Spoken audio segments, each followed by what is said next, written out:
A young couple thought they had found their dream home in the quiet countryside of Pennsylvania. The house was old, charming, and tucked away from the chaos of the city. At first, they were excited about the peace it offered, but that peace didn't last long. From the very first night, an unsettling presence filled the air. The sound of faint breathing echoed through the hallways, even though no one was there. The couple brushed it off as nerves and the creaks of an old house. Yet, as the nights went on, the feeling of being watched became unbearable. They felt as though the house itself was alive, observing every move, suffocating their joy with fear. Each night, the atmosphere grew heavier, and the couple realized this was not just a house they moved into. It was something far darker that had welcomed them. The whispers began soon after their first week in the house. At first, they sounded like the wind slipping through cracks in the walls, but soon the voices became distinct. They called the couple's names, sometimes softly, sometimes angrily, always from within the walls. Guests who visited described feeling an overwhelming sense of dread.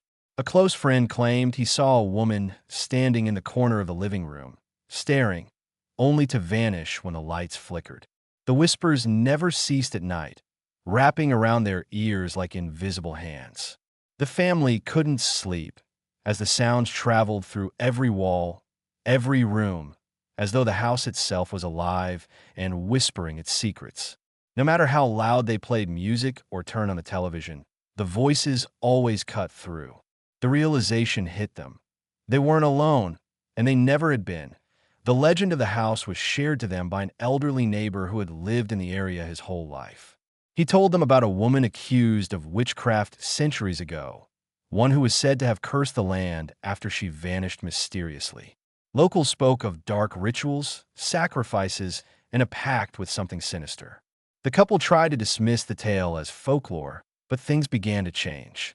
Late at night, they started seeing her, a tall, shadowy figure clothed in black, gliding silently through their hallway. Her face was obscured, but her presence radiated pure hatred.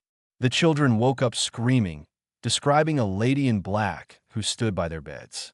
Every detail matched the legend. The figure became bolder, no longer hiding in corners, but moving openly across the rooms. The family began to understand that this was no ghost. They were living in the aftermath of something much darker, something tied to the land itself.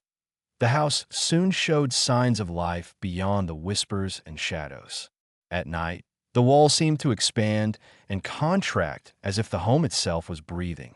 The sound of air moving through the walls shook the family's nerves to the core. The parents placed their hands against the plaster and swore they felt it pulsing like the rhythm of a heartbeat. Cold drafts appeared in sealed rooms, sweeping through with unnatural force. Doors slammed on their own, locking them inside for minutes at a time. It felt as if the house was trying to trap them, as though it needed them to stay. The children often woke up coughing, claiming the house was breathing on them while they slept. Fear turned into paranoia. They realized this wasn't just a haunting. This was a living, malevolent entity that had claimed them the moment they stepped inside. The children became the main targets of the entity.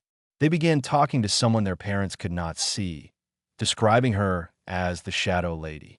They would sit for hours, whispering into empty corners, as if carrying conversations with her. Their drawings grew disturbing, filled with pictures of a tall, dark woman with long fingers reaching for their beds. The children told their parents that the lady warned them not to leave the house or something terrible would happen. At night, the kids screamed in unison, crying about cold hands touching them in their sleep. The parents grew desperate, realizing that whatever force had taken hold of the house was now feeding on their children's innocence. Every night became a battle to protect their little ones. But the more they resisted, the stronger the presence became. The house wanted the children, and it was no longer hiding its intentions. The terror escalated beyond control. Objects flew across rooms, crashing violently against walls. Lights flickered uncontrollably, and furniture dragged itself across the floor. The family woke up with scratches carved into their arms and backs, as though clawed by something invisible. In desperation, they called a priest, hoping faith would overpower the darkness. But even he felt the suffocating grip of the house. During prayer, the walls trembled and a guttural voice growled from deep within the rooms, drowning out his words. He left shaken, admitting he had never encountered such power. The family's hope began to fade, replaced by the realization that they were trapped in a war with something beyond human comprehension. Their once dream home had turned into a nightmare, and every night was now a violent struggle for survival, as the witch's presence grew stronger and more hostile. With no options left, the family prepared for one final attempt to drive the entity away. They gathered candles, holy water, and scriptures, determined to reclaim their home. As they began their prayers, the house came alive in fury. The walls shook violently, floors cracked beneath their feet, and glass shattered across the rooms.